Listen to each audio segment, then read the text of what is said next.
Hi everybody, welcome to The Wife of Caesar. As you know, The Wife of Caesar is Steiner's project to talk about corruption or anti-corruption using words that everybody can understand so that we can fight corruption in our day-to-day lives with a little bit more than just good intentions.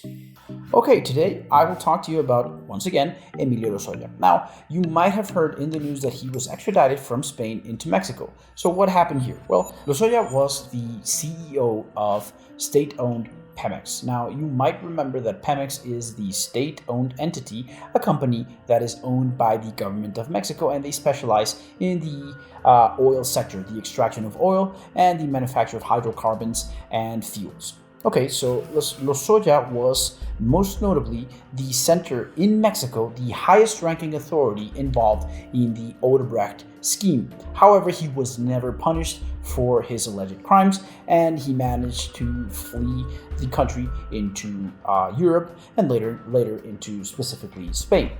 Now, Lozoya was awaiting trial in Spain, and he was actually fighting against being extradited into Mexico. However, a few weeks ago, he acquiesced, or he agreed, voluntarily requested extradition, and he waived his right to be tried before a Spanish court to instead be only tried before a Mexican court. Now, this is very odd, especially considering that at face value, it's much more beneficial to be tried by a court in the European Union. However, Lozoya decided to negotiate with the Mexican government to be extradited to Mexico and be brought before justice, and take advantage of a few of the criminal regulations in Mexico, which allow for him to cooperate as a witness with other ongoing investigations for more severe crimes. And essentially, if he hands over or if he delivers bigger criminals involved in acts of corruption and obviously in the Odebrecht scheme, the Mexican authorities might even release him from custody. Now, it's not very likely that will happen. However, Lozoya claims that he has in his possession over 18 hours of recordings that serve to document the shady and corrupt dealings of the Mexican authorities.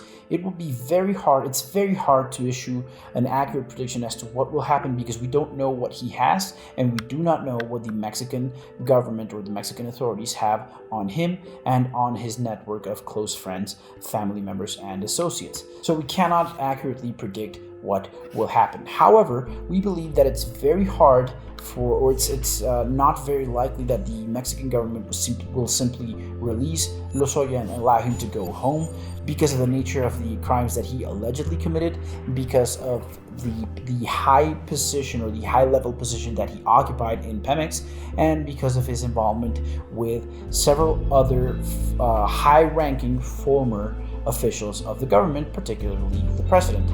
Because of the current policy of the Mexican government, the outcome of this trial and the outcome of these negotiations is essentially unpredictable as of today. But of course, we will let you know as soon as we learn anything else.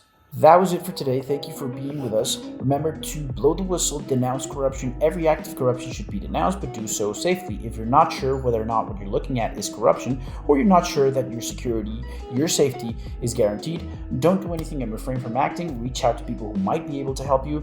Feel free to reach out to us at info@stranded.mex. We'll be delighted to help you, but above all, please stay safe. Thank you for joining us at The Wife of Caesar.